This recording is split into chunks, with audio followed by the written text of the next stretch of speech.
নিজের স্বার্থ বুঝতে হবে, নিজের দেশের স্থিতিশীলতা নিশ্চিত করে, নিজের দেশের ব্যবসা বাণিজ্য পরিবেশ নিশ্চিত করে, নিরাপদ পরিবেশ নিশ্চিত।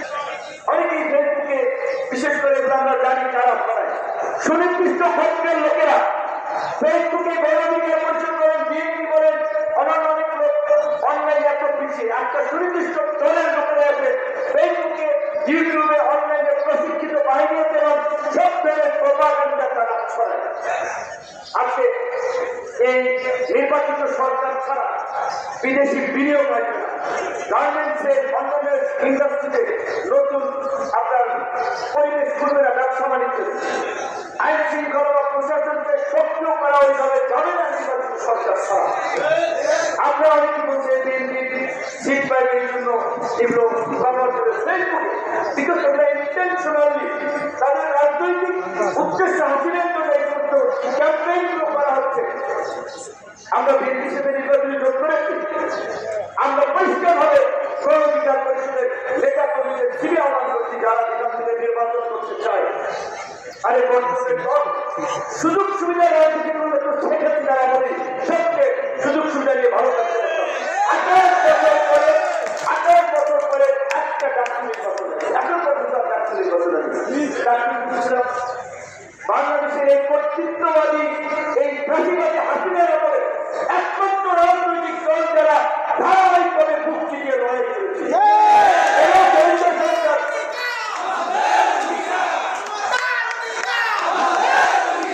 এখন অনেকে সরকারের সুযোগ সুবিধা নিয়ে এসপি অফিস, ডিসি অফিস নিয়ন্ত্রণ করে ব্যবসায়ীদের পয়সা নিয়ে আপনাদেরকে নিয়োগ দিয়ে রাজনৈতিক দল বানাচ্ছে, দল করছে। আমরা কি শুনে করেছি?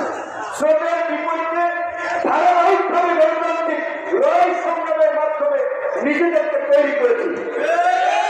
অসংখ্য হামলা মামলার মুখে দমে যায়নি, রিমান্ডে থেকেও বলেছি যে আর 10 বছর থাকতে আমাদের সম্পর্কে কমেন্ট করার আগে নিজের চেহারাটা আয়নায় থেকে কথা বলবে এবং এই অনলাইনের এই দুর্বৃত্তদের বিরুদ্ধে আমাদেরকে অনলাইনে প্রশিক্ষিত জবাব দিতে হবে। এখন মাঠের রাজনীতিকে অনলাইনের সাইবার রাজনীতি একটা বড় জায়গা। কাজে রাজনীতির কর্মী হিসেবে আপনারা ছাত্র, যুব, শ্রমিক অধিকার পরিষদের যারা আছেন নেতা কর্মীদেরকে রাজনৈতিকভাবে সচেতন করবেন।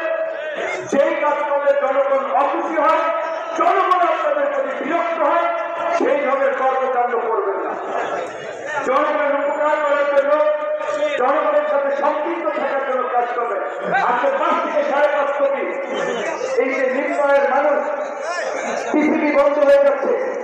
আমরা দাবি করেছিলাম, ভেবেছিলাম সোশ্যাল বিজনেস আইডিয়া দিয়ে কাজ করে আমাদের প্রফেসর ইউনুস স্যার কাজী তার সরকার আসলে এখানে নিম্নয়ের মানুষের বেতনের ব্যবস্থা থেকে শুরু করে স্বাস্থ্য ব্যবস্থা, তাদের সন্তানদের শিক্ষা লাভের অধিকারের ক্ষেত্রে একটা পরিবর্তন আসবে। অথচ এতগুলো কমিশন হয়েছে, এত একটা জনবল রাষ্ট্র, শিক্ষা কমিশন হয়, স্বাস্থ্য কমিশন হয় নাই।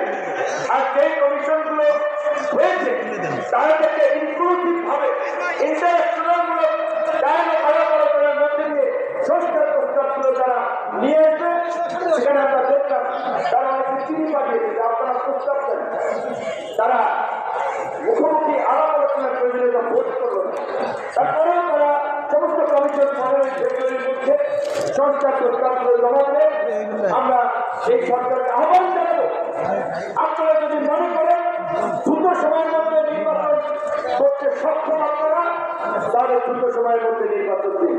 আর যদি মনে করেন এই পরিস্থিতিতে পুলিশ বাহিনী, আইন শৃঙ্খলা বাহিনী এতই দুর্বল, এদেরকে সবল করার জন্য সময়ের প্রয়োজন, পরিস্থিতি নিয়ন্ত্রণ করার জন্য আরো কিছুদিন সময়ের প্রয়োজন, তাহলে এই মাজা ভাঙ্গা উপদেষ্টা পরিষদ পুনর্গঠন করুন।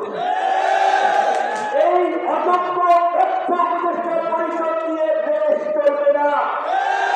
এই একমাত্রিক উপদেষ্টা পরিষদ যতদিন ক্ষমতায় থাকবে দেশে তত নতুন নতুন সংকট চলবে।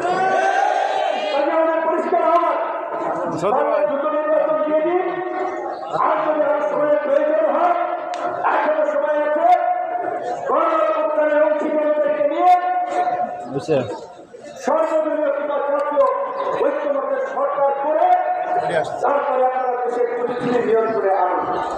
সেই ক্ষেত্রে কোন রাষ্ট্র কি কেন সেইটা আপনাদের দেখার বিষয়।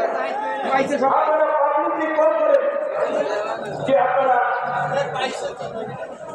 জাতীয় সরকার করতে চান, সকলকে সরকার গঠন করে দেশের এই পরিস্থিতির মোকাবিলা করতে চান। শুধুমাত্র কুড়িকে ছাত্রদেরকে প্রাধান্য দিয়ে এই ছাত্ররা কি সারা দেশের ছাত্ররা প্রতিনিধিত্ব করে?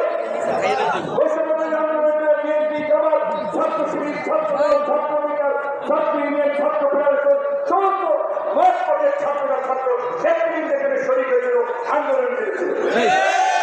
আপনি যদি সুনির্দিষ্টভাবে প্রতিবার ছাত্র নেতাকে তাদেরকে সহযোগিতা করেন, বাকিরা কোন দুঃখে আপনাকে সমর্থন করবে?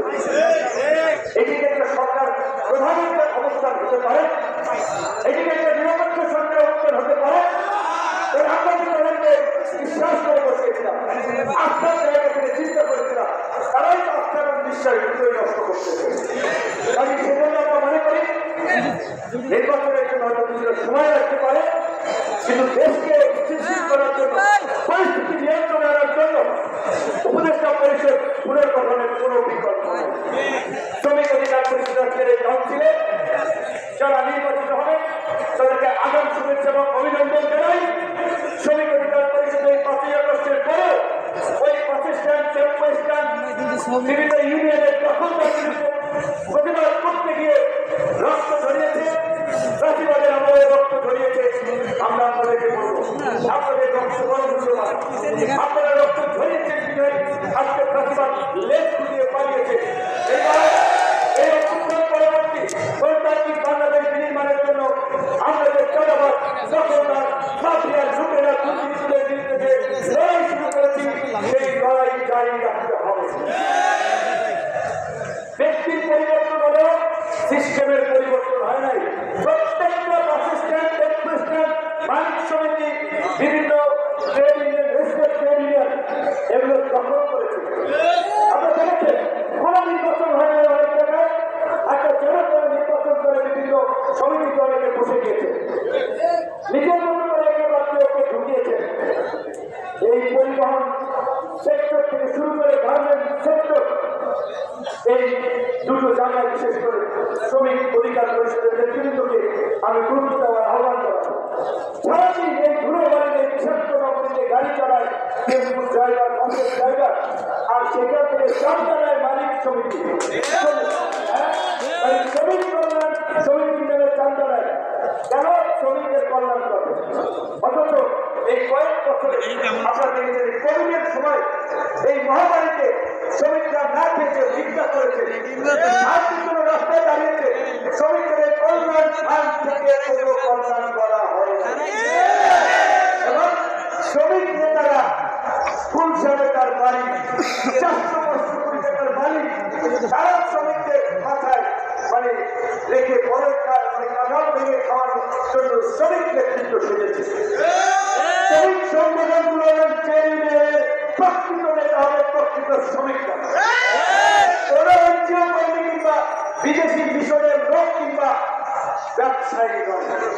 আপনারা যদি আপনাদের অধিকারের দাবিতে সোচ্চার হন, ইনশাআল্লাহ গণ অধিকার পরিষদ থেকে শুরু করে সারা দেশে বিবেক সম্পন্ন মানুষের সমর্থন করেন, বিচলিত হবেন না। মাঝে মাঝে মানুষের কথা শুনে সঠিক পথে কাজ করতে গেলে বাধা